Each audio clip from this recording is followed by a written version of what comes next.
ರಾಜ್ಯದಲ್ಲಿ ಸಿಎಂ ಬದಲಾವಣೆ ವಿಚಾರಕ್ಕೆ ತಾತ್ಕಾಲಿಕ ಬ್ರೇಕ್. ಸಿಎಂ ಸಿದ್ದರಾಮಯ್ಯ ಭರ್ಜರಿ ಆಲ್ರೌಂಡರ್ ಆಟವನ್ನ ಆಡಿಬಿಟ್ರ ಅಂತ ಸಿಎಂ ಕುರ್ಚಿ ಚಾಂಪಿಯನ್ಸ್ ಪಟ್ಟ ಉಳಿಸಿಕೊಳ್ಳಲು ಹೊಸ ಆಟ ಶುರು ಮಾಡಿದ್ದಾರೆ.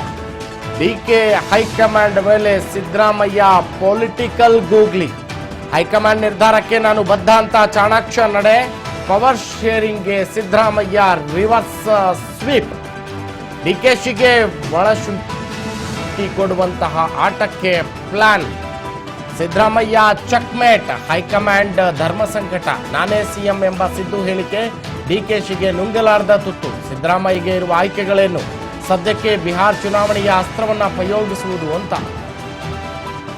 ಅಹಿಂದ ಕಾರ್ಡ್ ಅನ್ನ ಪ್ಲೇ ಮಾಡಿದ್ರು ಅಂತ, ಮುಂದೆ ಹೈಕಮಾಂಡ್ ಹೇಳ್ದಂಗೆ ಕೇಳ್ತೀನಿ ಎಂಬ ಸಂದೇಶವನ್ನ ರವಾನಿಸುವುದು.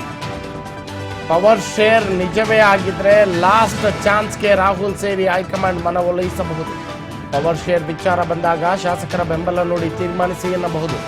ಹೈಕಮಾಂಡ್ ತೀರ್ಮಾನ ಮಾಡಿದ್ರೆ ನೀವು ಹೇಳಿದಂತೆ ನಾನು ಕೇಳ್ತೀನಿ ಅಂತ ಎಕ್ಸಿಟ್ ಅನ್ನ ಪಡೆಯಬಹುದು.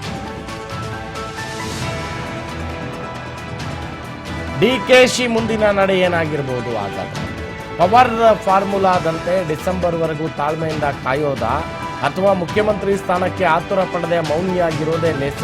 ತಟಸ್ಥರಾಗಿ ಸೋನಿಯಾ ರಾಹುಲ್ ಮುಂದೆ ಪಟ್ಟು ಹಿಡಿಯುವುದು ಒಳ್ಳೆಯದಾ? ಪಟ್ಟಕ್ಕೆ ಹೈಕಮಾಂಡ್ ನಾಯಕರನ್ನ ಶತಾಯಗತಾಯ ಒಪ್ಪಿಸೋದಾ? ಅಥವಾ ಸದ್ಯಕ್ಕೆ ಸಿದ್ದರಾಮಯ್ಯ ಜೊತೆ ಬಾಂಧವ್ಯ ಗಟ್ಟಿಗೊಳಿಸಿಕೊಳ್ಳುವುದಾ? ಸಿಎಂ ಸಿದ್ದರಾಮಯ್ಯ ವಿಶ್ವಾಸವನ್ನ ಪಡೆದುಕೊಂಡೇ ಮುಂದಿನ ಹೆಜ್ಜೆ ಇಡುವ ಲೆಕ್ಕಾಚಾರವನ್ನ ಹಾಕಿದ್ರ ಡಿಕೆ ಅಂತ.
ರಾಜ್ಯದಲ್ಲಿ ಸಿಎಂ ಬದಲಾವಣೆ ವಿಚಾರಕ್ಕೆ ತಾತ್ಕಾಲಿಕವಾಗಿ ಬ್ರೇಕ್ ಬಿತ್ತ ಅಂತ.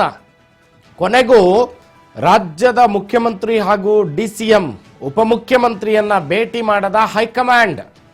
ರಾಹುಲ್ ಗಾಂಧಿ ಅವರು ಹಾಗೆ ಕೆಸಿ ವೇಣುಗೋಪಾಲ್ ಅವರನ್ನ ಭೇಟಿ ಮಾಡದೆ ವಾಪಸ್ಸಾದ್ರು ಅಂತ. ಹೈಕಮಾಂಡ್ಗೆ ಸುದ್ದಿಯನ್ನ ಮುಟ್ಟಿಸೋ ನಿಟ್ಟಿನಲ್ಲಿ ಎಐಸಿಸಿಯ ಅಧ್ಯಕ್ಷರ ಜೊತೆ ಮಾತುಕತೆಯನ್ನ ಮಾಡಿದ್ರು, ಮಲ್ಲಿಕಾರ್ಜುನ ಖರ್ಗೆ ಅವರ ಜೊತೆನಲ್ಲಿ.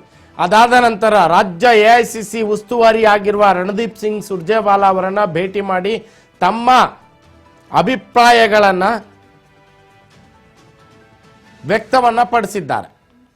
ಮುಂದೆ ಹೈಕಮಾಂಡ್ ಯಾವ ನಿರ್ಧಾರ ತಗೊಳ್ಳತ್ತೆ, ಅದಕ್ಕೆ ಮುಖ್ಯಮಂತ್ರಿ ಹಾಗೂ ಉಪಮುಖ್ಯಮಂತ್ರಿ ಅವರ ಸ್ಟ್ರಾಟಜಿ ನಡೆ ಏನಿರುತ್ತೆ ಅಂತ. ಡಿಕೆ ಶಿವಕುಮಾರ್ ಅವರು ಪವರ್ ಫಾರ್ಮುಲಾದಂತೆ ಡಿಸೆಂಬರ್ ವರೆಗೂ ತಾಳ್ಮೆಯಿಂದ ಕಾಯಬಹುದು. ಮುಖ್ಯಮಂತ್ರಿ ಸ್ಥಾನಕ್ಕೆ ಆತುರ ಪಡದೆ ಮೌನಿಯಾಗಿರೋದೇ ಲೇಸ ಅಂತ. ತಟಸ್ಥರಾಗಿ ಸೋನಿಯಾ ರಾಹುಲ್ ಮುಂದೆ ಪಟ್ಟು ಹಿಡ್ಕೊಂಡು ಚಾಣಾಕ್ಷತನವನ್ನ ಮೆರಿತಾರ ಅಂತ. ಪಟ್ಟಕ್ಕೆ ಹೈಕಮಾಂಡ್ ನಾಯಕರನ್ನ ಶತಾಯಗತಾಯವಾಗಿ ಒಪ್ಪಿಸ್ಕೊಳ್ತಾರ ಡಿಕೆ ಶಿವಕುಮಾರ್ ಅವರು. ಸದ್ಯಕ್ಕೆ ಸಿದ್ದರಾಮಯ್ಯ ಜೊತೆ ಬಾಂಧವ್ಯವನ್ನ ಗಟ್ಟಿಗೊಳಿಸ್ಕೊಂಡು ಮುಂದೆ ನಡೀತಾರ, ಅಥವಾ ಸಿಎಂ ಸಿದ್ದು ವಿಶ್ವಾಸವನ್ನ ಪಡೆದುಕೊಂಡೇ ಮುಖ್ಯಮಂತ್ರಿ ಹುದ್ದೆಗೆ ತಮ್ಮ ಅಭಿಪ್ರಾಯವನ್ನ ವ್ಯಕ್ತಪಡಿಸ್ತಾರ ಅಂತ. ಇದಿಷ್ಟು ಡಿಕೆ ಶಿವಕುಮಾರ್ ಅವರ ಮುಂದಿರುವಂತಹ ನಡೆ ಚಾನ್ಸಸ್ ಇರಬಹುದು ಅಂತ. ಈ ತರ ಡಿಕೆ ಶಿವಕುಮಾರ್ ಅವರು ಯೋಚನೆಯನ್ನ ಮಾಡ್ತಾ ಇದ್ದಾರಾ? ಈ ತರದ ನಿಲುವನ್ನ ತೆಗೆದುಕೊಳ್ತಾರ, ಈ ತರದ ಸ್ಟ್ರಾಟಜಿಯನ್ನ ಮಾಡ್ತಾರ ಅನ್ನುವಂತಹ ಆಯ್ಕೆಗಳಿಗೆ ಸಂಬಂಧಪಟ್ಟ ಹಾಗೆ ನಾವು ನೋಡ್ತಾ ಇದ್ವಿ. ಸಿದ್ದರಾಮಯ್ಯನವ್ರ ಜೊತೆ ಬಾಂಧವ್ಯವನ್ನ ಗಟ್ಟಿಗೊಳಿಸ್ಕೊಂಡು ಮುಂದೆ ನಡೆಯುವಂತಹದ್ದು ಸದ್ಯಕ್ಕೆ, ಆಮೇಲೆ ಸಿದ್ದರಾಮಯ್ಯನವ್ರನ್ನೇ ಒಪ್ಪಿಸ್ಕೊಳ್ಳುವಂಥದ್ದು, ತದನಂತರದಲ್ಲಿ ಹೈಕಮಾಂಡ್ ರಾಹುಲ್ ಗಾಂಧಿ ಸೋನಿಯಾ ಗಾಂಧಿ ಅವರನ್ನ ಒಪ್ಪಿಸ್ಕೊಳ್ಳೋದು, ಅವ್ರ ಮುಂದೆ ಪಟ್ಟು ಹಿಡಿಯುವಂಥದ್ದು, ಮತ್ತೆ ತನ್ನದೇ ಆದ ಒಂದು ಡಿಫೆನ್ಸಿವ್ ರೀತಿನಲ್ಲಿ ಅದನ್ನ ವ್ಯಕ್ತಪಡಿಸುವಂಥದ್ದು, ನಾನು ಏನೆಲ್ಲ ಮಾಡಿದ್ದೀನಿ ಅಂತ ತಮ್ಮ ಒಂದು ಸಾಧನೆಯನ್ನ ಹೈಕಮಾಂಡ್ ಮುಂದೆ ಇಡುವಂತಹದ್ದು, ಮುಂದೆ ಇಟ್ಟು ಪಟ್ಟು ಹಿಡಿಯುವಂತಹದ್ದು, ಈ ತರದ ಹಲವಾರು ಆಯ್ಕೆಗಳು ಡಿ ಕೆ ಶಿವಕುಮಾರ್ ಅವರ ಮುಂದಿದೆ.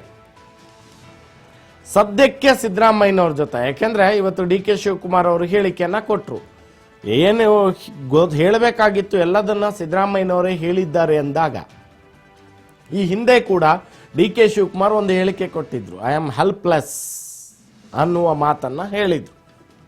ನಾನು ಅಸಹಾಯಕ ಸ್ಥಿತಿಯಲ್ಲಿದ್ದೀನಿ ಅನ್ನುವ ರೀತಿಯ ಮಾರ್ಮಿಕ ಉತ್ತರವನ್ನ ಕೊಟ್ಟಿದ್ರು ಈ ಹಿಂದೆ ಡಿ ಕೆ ಶಿವಕುಮಾರ್ ಅವರು.